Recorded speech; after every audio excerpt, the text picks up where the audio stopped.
안녕하세요. 오늘도 사연 살롱을 찾아주셔서 감사합니다.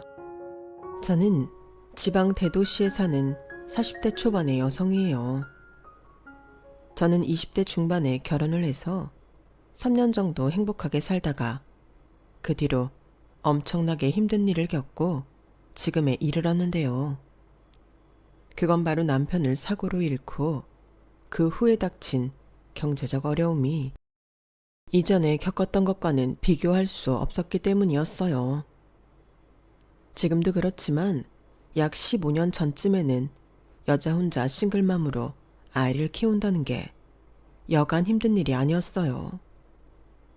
저처럼 친정이 없는 사람들은 별별 서러운 일을 다 당해야 했고요. 저 역시 겨우 들어간 회사에서 잘리지 않으려고 온갖 수모를 참으며 하루하루 지냈죠.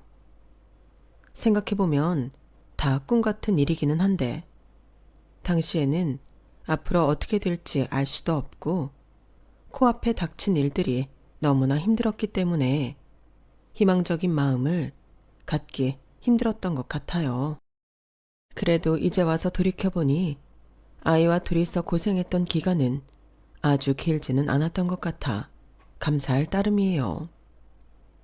마치 그 시간을 지났기에 선물처럼 가족을 찾고 지금까지 별 탈 없이 잘 산 것 같아서 말이죠. 아침이 오기 전이 가장 어둡다고 하던가요? 그랬던 시기였는데 지금부터 저에게 있었던 일을 차근차근 들려드려 볼까 해요. 저는 어릴 때 아빠가 돌아가시고 엄마와 둘이 살았어요. 어찌된 일인지 아빠가 남겨주신 얼마간의 재산을 큰아버지가 갖고 있었는데 저도 왜 그랬는지는 자세히 모르겠어요. 아무튼 저희 모녀는 매달 큰아버지가 보내주는 생활비에 엄마가 식당 일을 해서 그럭저럭 먹고 살았어요. 하지만 제가 중학생 때 엄마가 돌아가시고 나니 큰아버지는 어디론가 이사를 가버려 연락을 끊어버렸고 다른 친인척들도 저를 떠맡지 않으려고 다 등을 돌려버렸어요. 저는 그때부터 보육원에 들어가 고등학교 졸업할 때까지 살았는데요. 특별히 큰아버지나 다른 친척들을 크게 원망하지는 않았어요. 그분들도 사정이 좋지 않다는 걸 저도 알고 있었거든요. 팍팍한 살림을 하는 집에 들어가 눈칫밥을 먹느니 차라리 시설에 들어와서 사는 게 낫다는 생각을 했었죠. 어쨌든 저는 좋은 쪽으로 생각하려고 노력한 것 같아요. 저는 고등학교 때부터 졸업 후 혼자 먹고 살기 위해 꽤 여러 종류의 자격증을 땄어요. 조리사 자격증에 베이커리 자격증, 사무직에 필요한 여러 자격증도 땄고 바리스타 자격증도 땄어요. 전산세무회계 자격증도요. 성인이 되자마자는 바로 운전면허도 따고요. 나중에 택시 운전이라도 해야 하면 면허는 있어야 되잖아요. 고3 때 담임 선생님이 꽤 좋은 분이어서 저를 어느 회사에 소개해 주셨고 다행히도 저는 거기에서 격리 일을 하게 되었어요.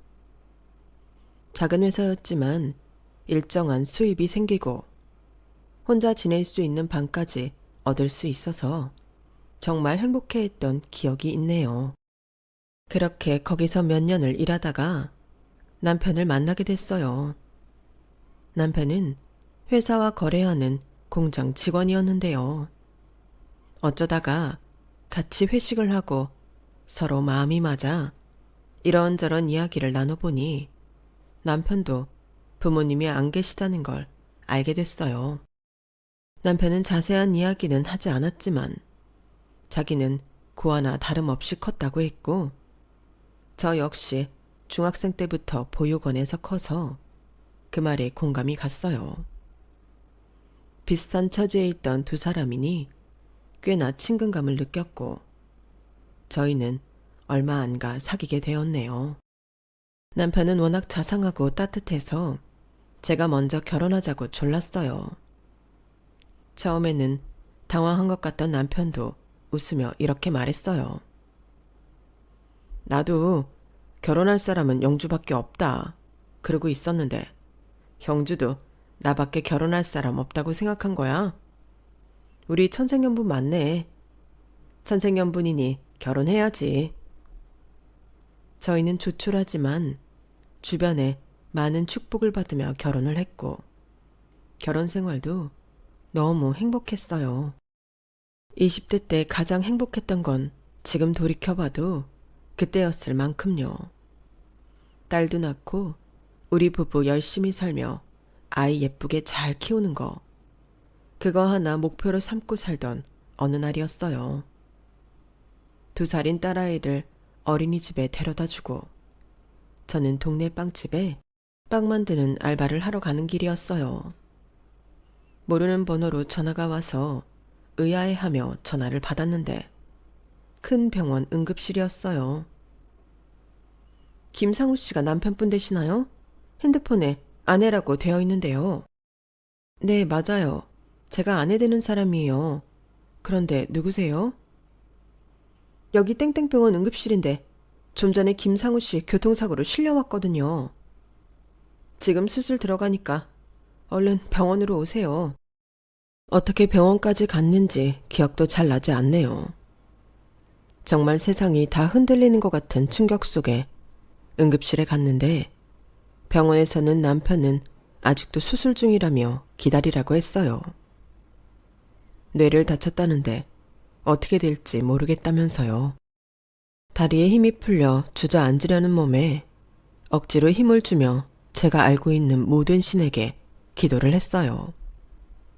하지만 야속하게도 남편은 수술 후 중환자실로 옮겨졌고 거기서 2달간 생사를 오가는 고비 속에 있었어요. 여보, 윤지 아빠, 제발 꼭 살아줘. 응? 우리 같이 윤지 부족함 없이 잘 키우자고 했잖아. 이제 우리 다른 걱정 없이 잘 살자고 했잖아. 제발, 제발 누구든 제 기도 좀 들어주세요. 우리 윤지 아빠 좀 살려주세요. 간절히 빌고 또 빌었지만 안 되는 일도 있더군요. 결국 남편은 저와 딸아이의 곁을 떠나고 말았어요. 남편이 가기 전 일주일 정도 약간 호전되는 듯 했었는데요. 그때 남편은 제 손을 꼭 붙잡았어요. 저는 그걸 잊지 못해요. 이제 와서 생각해보면 먼저 가게 돼서 미안해서였을지 모르겠네요. 저 역시 남편에게 아무 힘도 되어주지 못해 미안한 건 마찬가지였고요. 남편이 갔는데도 저도 남편도 부를 수 있는 친척은 없었어요. 남편 부모님은 남편의 친가가 엄청나게 반대하는 결혼을 했다고 해요. 친가의 괴롭힘에 남편 어머니가 견디지 못해 몰래 도망가기도 했고요. 그래서 남편 아버지가 친가로 돌아가기로 하고 생활비를 보내주기로 했다는데 초등학생 때부터 연락도 끊겼다고 해요. 그 뒤 어머니는 지병으로 세상을 떠났고요. 사정이 이렇다 보니 남편 친척들도 연락을 취할 방법이 없었죠. 남편 살아생전 좀 더 친척들에 대해 알아봤어야 했다고 그렇게 후회하는 것도 잠시였어요. 저와 딸아이의 앞으로 생활이 문제였거든요. 남편 병원비 때문에 진 빚도 있었고 당장 수중에 가진 돈이 30만 원 정도밖에 없었어요. 사고낸 당사자한테 보험금을 받았다고 해도 중환자실 입원비며 치료비며 들어가는 게 많았어요. 아이도 점점 커가고 있으니 지금까지처럼 동네 빵집에서 하루 4시간 빵 구워주는 걸로는 2식구 먹고 사는 건 턱도 없었고요. 저는 미친 듯이 일자리를 알아보러 다녔어요. 조금이라도 조건이 된다 싶으면 이력서를 냈고 연락이 오는 곳마다 열심히 면접을 보러 갔죠. 그렇게 몇 달을 고군분투하다가 한 의류회사 격리로 들어갔어요. 격리직은 제가 전에도 했던 일이었기 때문에 시스템을 익히고 프로그램에 익숙해지니 크게 어려운 일은 없더라고요. 하지만 특별히 일이 없는데도 정시에 퇴근을 못하게 막아서 저는 항상 아이를 어린이집에 마지막까지 놔둬야 했어요. 그게 딸한테 어찌나 미안했는지 늘 죄인이 된 기분이었어요. 사장님이 나이 좀 지긋한 사람이었고 아들이 상무를 달고 있는 회사였는데 말로는 우리는 한 가족이라고 뭐든 한 마음으로 하자며 늘 강조했어요. 그런데 알다시피 가족 같은 회사 정말 피곤하잖아요. 정말 가족 같죠. 예전에는 그런 식으로 직원들한테 부당한 일을 요구하는 회사들도 많았거든요. 물론 지금도 있는 것 같지만요. 아무튼 그래서 출근은 무조건 10분 전까지 해야 했고 퇴근은 제가 맡은 일이 끝나도 마음대로 가지도 못했어요. 저는 제 일을 다 했다는 이유만으로 회사 청소며 옷 포장에서부터 집게 가위로 실밥 따는 일까지 했고요. 그래도 견뎠어요. 아이랑 살아야 했으니까요.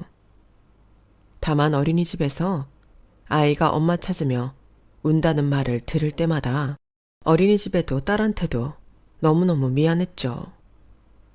그래서 어린이집 선생님들한테 한 달에 한 번 작은 거지만 음료수라도 사들고 가곤 했어요. 괜히 밉보였다가 아이 갈 곳도 없어지면 큰일이잖아요. 그러다가 한 번은 사장님이 자기 곧 큰 회사랑 회의가 있어 나가야 되는데 옷이 구겨졌다며 소리를 지르더라고요. 뭐라고 자기 아들한테 씩씩거리더니 갑자기 저를 부르더군요. 여기서 박영주 씨가 일 제일 빨리 하잖아.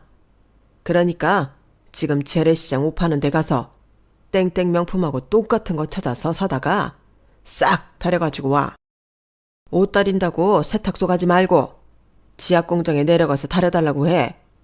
회사에서 할 수 있는 거 괜히 돈 쓰지 말라고. 저기 내일이 저희 월급날이라서 오늘 할 일이 굉장히 많아요. 아, 누가 몰라. 내일 월급날인 거. 그러니까 빨리 다녀오라고.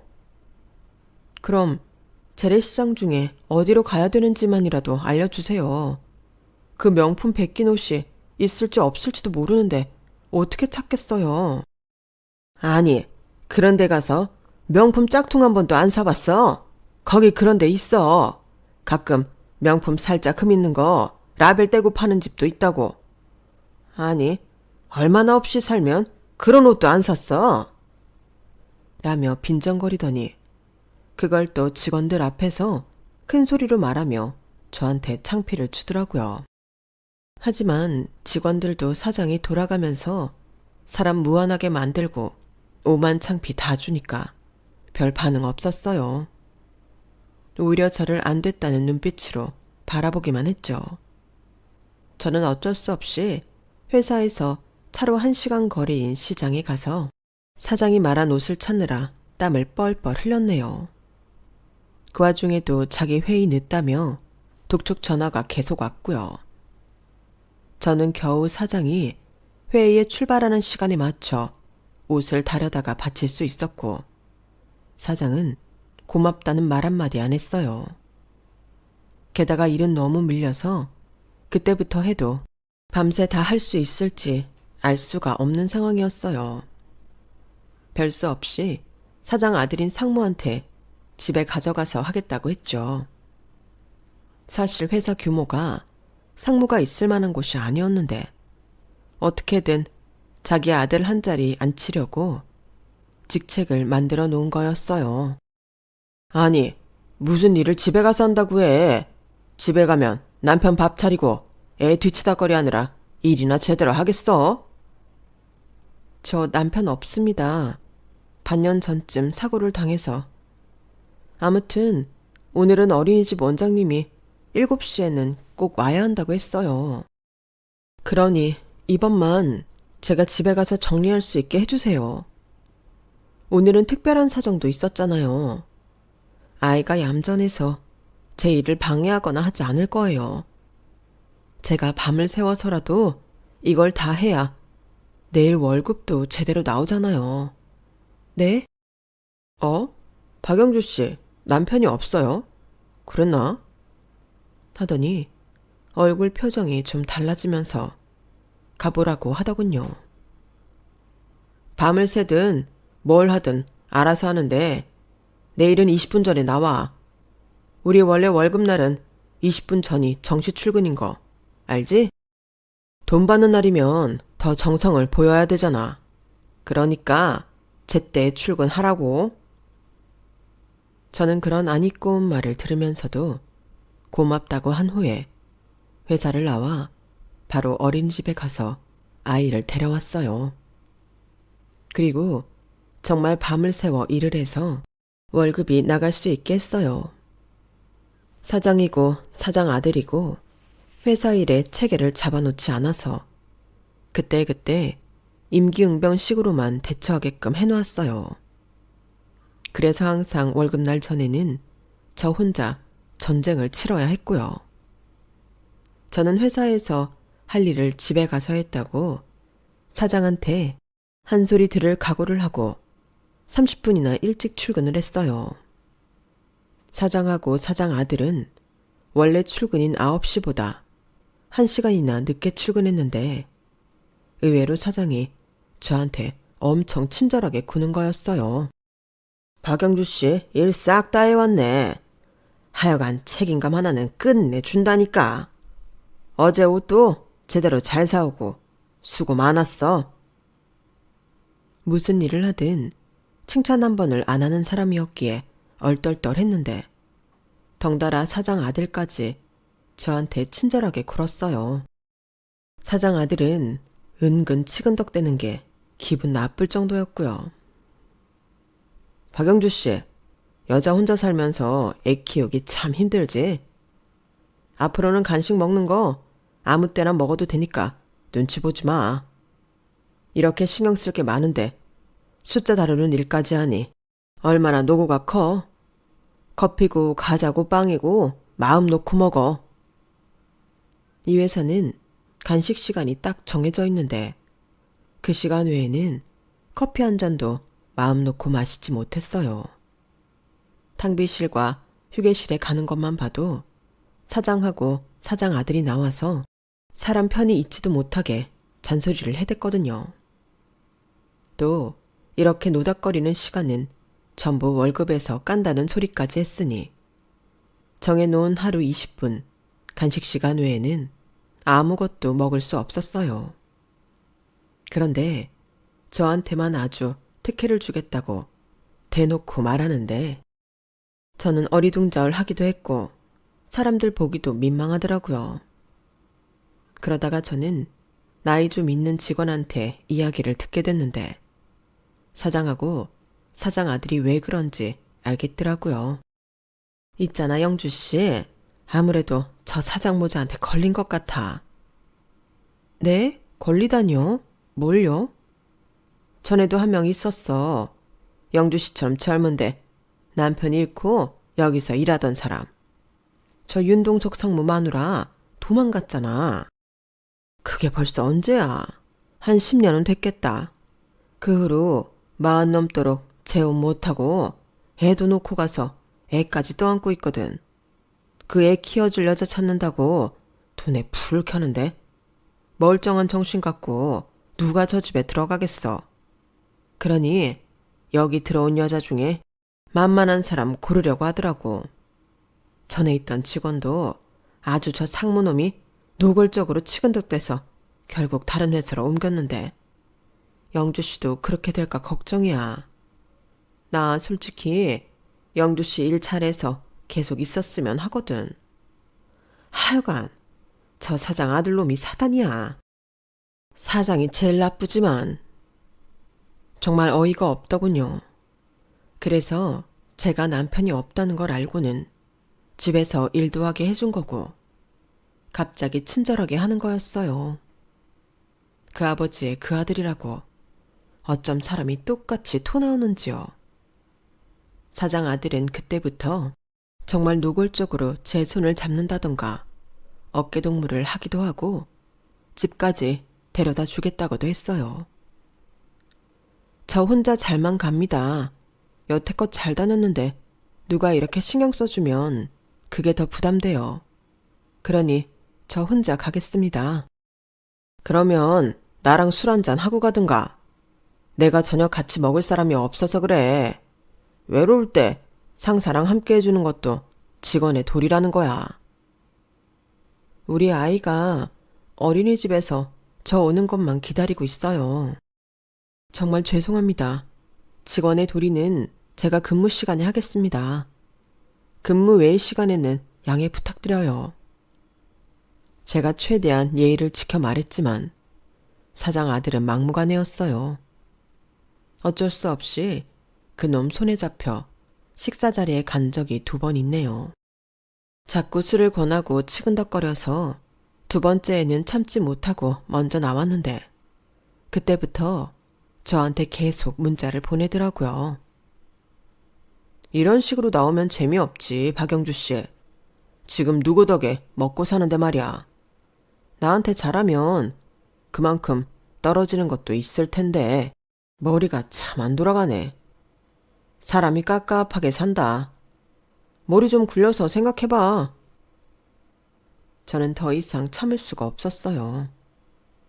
저는 고민 끝에 퇴사를 결정하고 단판을 짓기로 했어요. 다음 날 저는 퇴직서를 써서 회사에 갔죠.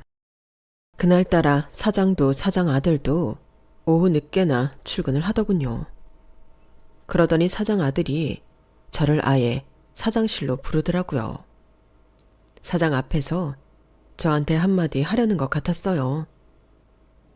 저도 만반의 준비를 하고 사장실로 들어갔죠.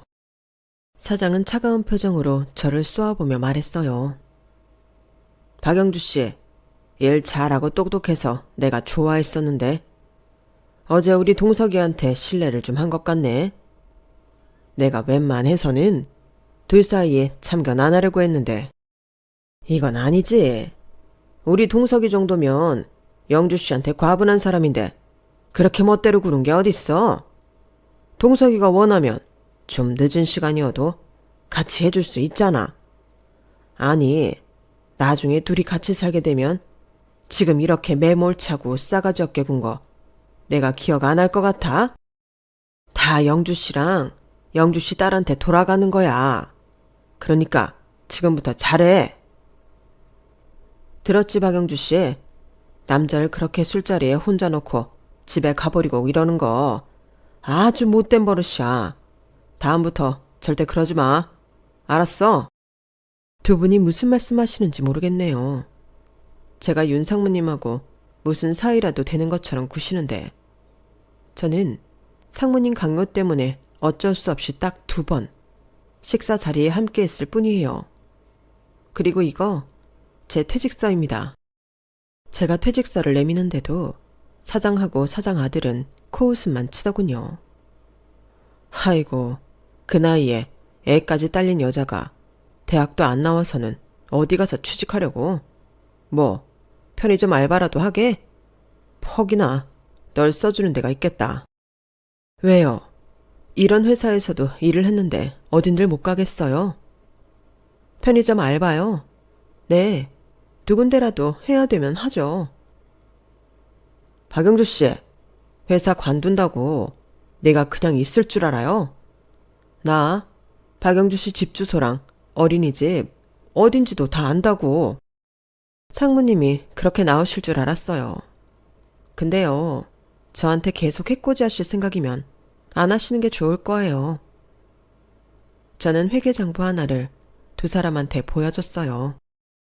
이거 사장님하고 상무님 돈 어떻게 유용했는지 다 있는 거예요. 저한테 법인카드 처리해달라고 한 사적 유형도 다 있다고요. 어떤 식으로 회사 공금 썼는지도 있고요.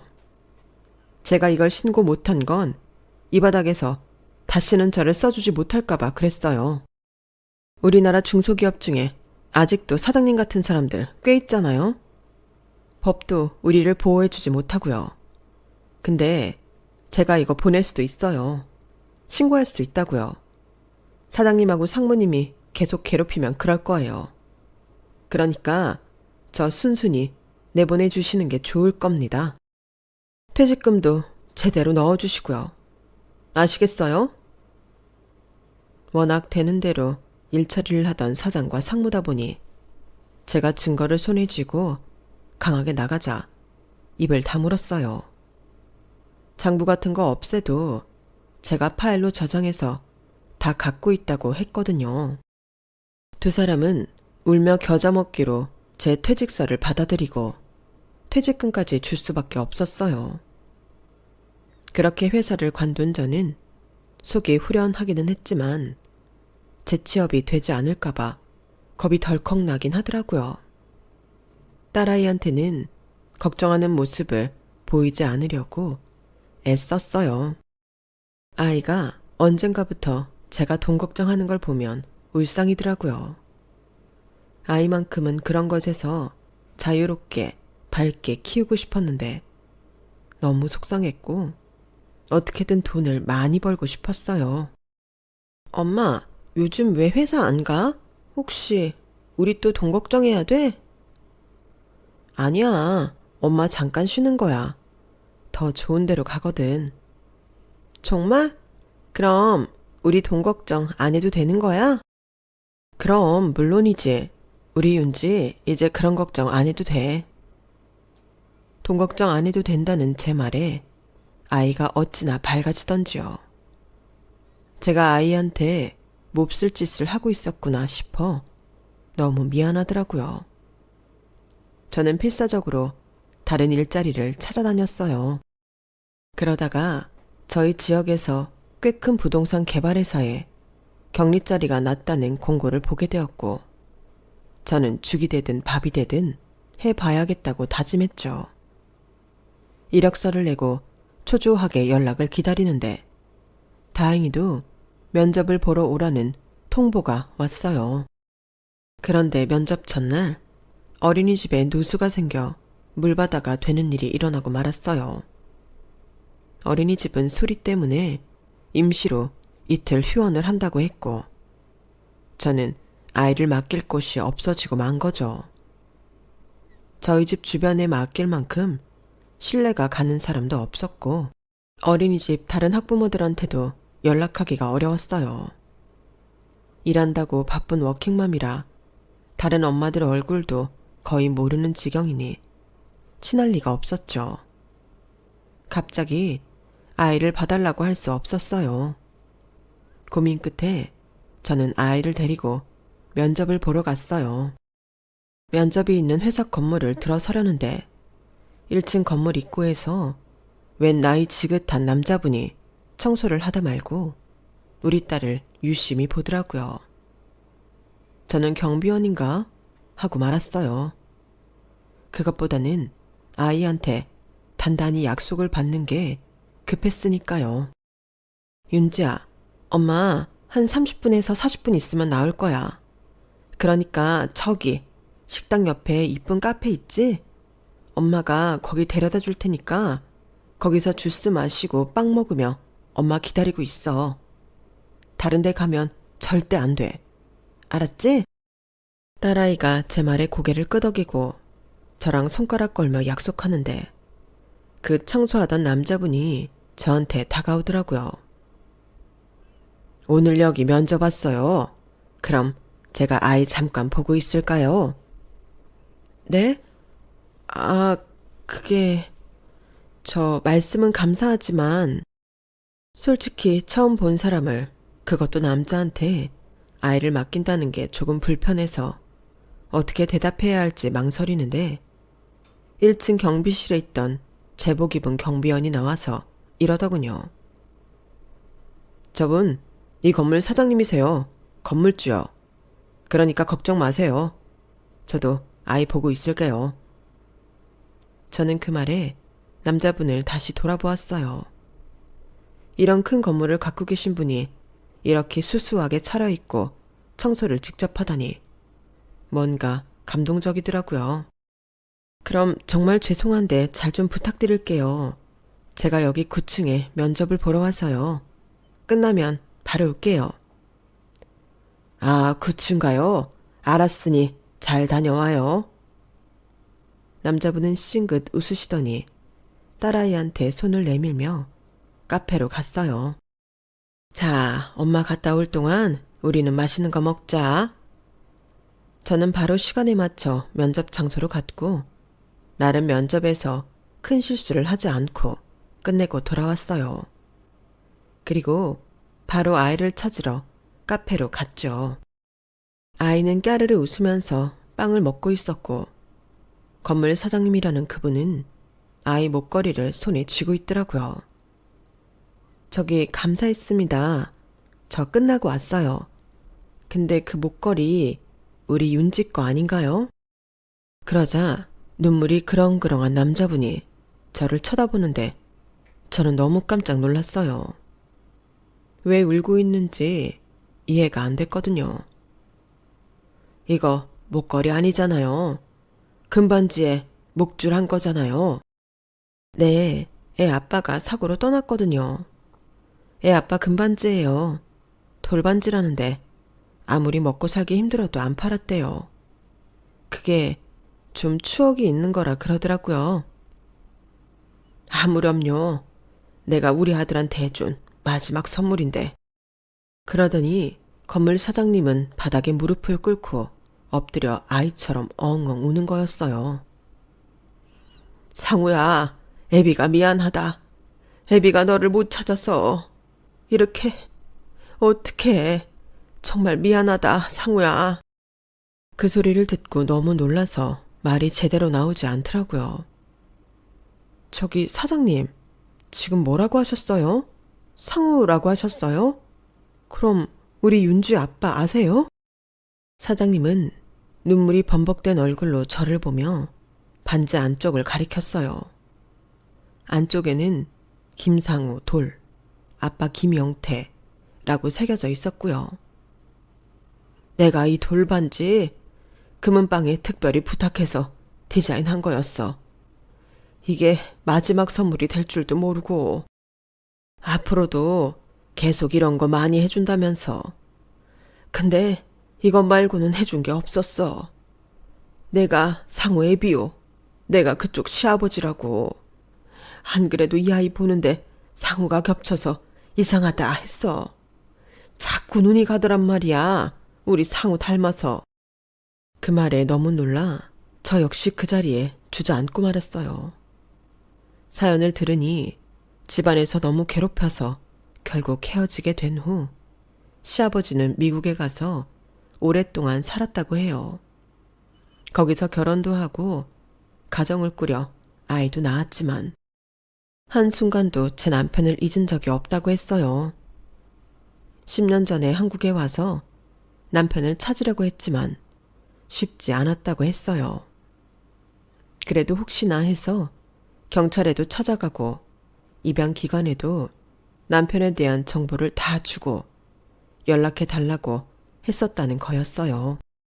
하도 연락도 없고 찾기 힘들다고 해서 내 평생에 못 찾을 줄 알았는데 우리가 이렇게 만나게 되는구나. 시아버지는 저와 딸아이 손을 붙잡고 놓지를 못하셨어요. 저와 딸아이는 그날 바로 시아버지 집으로 가서 남편의 이복 동생인 분과도 인사를 하고 극진한 대접을 받았어요. 나도 마누라 죽고 다른 애들은 미국에서 살고 우리 정우하고 한국에서 살기로 했어. 오늘 네가 면접 본 회사가 우리 정우 회사다. 그런데 격리 자리라니 말도 안 된다. 내가 봐서 너한테 적당한 자리를 주도록 하마. 아니에요. 저 그런 낙하산으로 들어갈 수 없어요. 제가 할 수 있는 일을 해야죠. 걱정 마세요, 형수님. 형수님이 잘 하실 수 있는 일 하게 해드릴게요. 그러다가 테이블 위에 제가 일했던 의류회사가 나온 프린트물을 보게 됐고 저는 그걸 보고 고개를 갸웃했어요. 이 회사는 왜 보고 계세요? 형수님, 이 회사 아세요? 실은 저희한테 투자를 부탁해 와서요. 저희가 회사 투자는 해보지 않았는데 이참에 해볼까 하거든요. 아, 그래요? 제가 전에 다니던 회사였어요. 그럼 회사에 대해 잘 아시겠네요. 어때요? 제가 말씀을 드려도 될지. 제가 머뭇거리자 시아버지는 괜찮다고 하셨어요. 뭐든 아는 게 있으면 말해다오. 그게 우리한테는 다 도움이 되거든. 저는 솔직담백하게 뭐 하나 더하거나 빼는 것 없이 그 회사가 어떤 회사인지 말했어요. 실적도 좋지 않고 사장과 상무 태도도 나쁘고 직원들한테 갑질이 심하다는 것도요.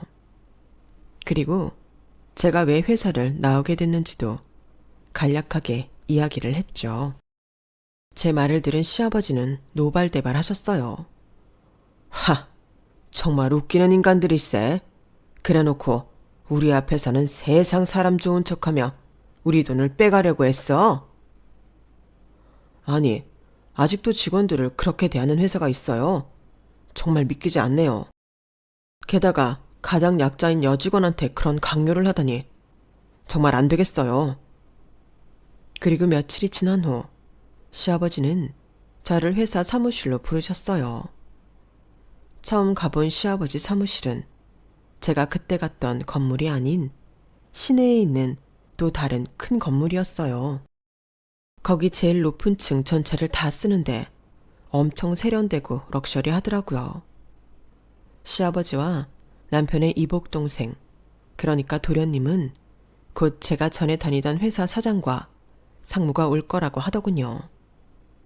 오랜만에 사장과 사장 아들 얼굴을 볼 생각을 하니 좀 두렵기도 했지만 이제는 시아버지라는 든든한 백이 있어서인지 뱃속에서부터 자신감이 차오르더라고요. 사장하고 사장 아들은 저를 보더니 눈이 동그래져서 놀라더군요. 아니, 어떻게 저 여자가 여기 있지? 동서가, 저 사람 여기서 일하는 거 너 알았어? 아니, 몰랐는데.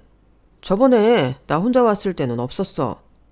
박영주 씨, 언제부터 여기서 일하는지 모르겠지만 쓸데없는 소리 하면 재미없을 줄 알아요. 아무리 박영주 씨가 우리 약점 쥐고 있다고 해도 그 정도는 우리도 무마시킬 수 있는 힘이 있다고. 우리가 뭐 박영주 씨 협박 무서워서 퇴직금 준 줄 알아? 불쌍해서 준 거야. 그때 도련님이 나와서 두 사람을 앉혀놓고 말을 시작했어요. 대표님하고 저하고 결정을 내렸습니다. 그 회사에는 투자를 못하겠습니다. 그렇게 알고 가주세요. 아니, 왜요? 분명 분위기 좋았는데 혹시 저희 쪽에서 뭐 섭섭하게 한 게 있을까요? 우리 윤상무가 대접이 시원찮았어요. 윤상무, 여기 대표님하고 이사님 좋아하시는 대로 모시라니까. 그렇게 안 한 거야? 아니면 갑자기 왜 취소가 돼? 그러자 사무실에 있던 시아버지가 나오셔서 말씀하셨어요. 그거에 대한 대답은 제가 드리죠. 우리 며느리를 그렇게 괴롭히고 나중에는 아주 자기네 아들하고 사귀는 것처럼 이상하게 만들었다면서요. 게다가 다른 직원들한테도 아주 혹독하게 굴고 그래, 갑질이 심하다고. 며느리라뇨? 무슨 말씀이세요? 여기 앉아있는 박영주가 내 며느리요. 그 말에 사장하고 사장 아들 얼굴이 노래지더군요. 아니, 우리는 남편이 없고 혼자 힘들게 산대서 그런 줄만 알고. 박영주 씨, 왜 그런 말 안 하고 우리 물 먹이는 거야? 맞다. 나랑 내 아들 바보 만들어도 유분수지. 그러자 이번에는 도련님이 말했어요. 바보는 두 분이 우리 형수님을 바보로 만든 거고요. 아무튼 저희는 그 회사에 투자할 수 없습니다. 저희가 다시 조사해보니 저희한테 보여준 실적도 엉터리더군요. 그런 회사에 뭘 믿고 투자를 하겠습니까? 돌아가십시오. 그러자 사장은 제 앞에 무릎을 꿇고 싹싹 빌었어요. 박영주 씨, 미안해요. 우리 투자 못 받으면 끝이야. 동석이가 돈을 다 집어다 써서 회사 돈이 없다고. 저놈이 주식에 잘못 손을 대서 쫄딱 망하게 생겼어. 그제야 사장 아들도 그 자리에 무릎을 꿇고 시아버지와 도련님한테 사정사정 하더라고요. 제발 한 번만 도와주십시오. 그러기만 하면 은혜는 잊지 않고 열심히 일하겠습니다. 박영주 씨, 내가 오바 떨고 마누라 취급한 거 다 미안해요. 그러니까 한 번만 말씀 잘 들어줘요. 제발요. 그때 시아버지가 천둥처럼 호령을 했어요. 시끄러워. 둘 다 얼른 나가요. 이 일로 우리 며느리 괴롭히기만 해. 내가 가만 안 둘 테니까. 알았어? 도련님도 두 사람더러 나가라고 사무실 문을 열며 쐐기를 박았어요. 혹시 다시 찾아오거나 형수님이나 우리 조카 괴롭히면 형수님이 갖고 있는 그 회사 장부 저희가 유용하게 쓸 테니 그렇게 알고 계십시오. 그럼 살펴가세요. 사장과 사장 아들은 끝까지 잘못했다며 한 번만 도와달라며 싹싹 빌었지만 결국은 직원들 손에 이끌려 쫓겨나고 말았어요. 나중에 들으니 그 회사는 결국 파산 선고를 받았고 사장 아들은 돈을 빌리고 안 갚아 사기죄로 고소까지 당해서 아주 꼴이 말이 아니라고 하더군요. 사장도 여기저기 돈 빌려달라고 호소했지만 그동안 너무 신용을 잃어 아무 데서도 받아주지 않았다고 해요.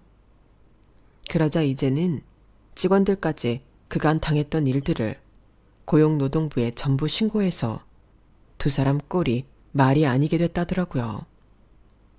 시아버지와 도련님은 그 회사가 망하면서 일자리를 찾지 못한 직원들한테는 다른 일자리를 알아봐 주셨어요. 저희 빚도 다 갚아주셨고 이제는 저희와 함께 살자고 하셔서 저와 딸이 시아버지 댁으로 들어가게 됐네요.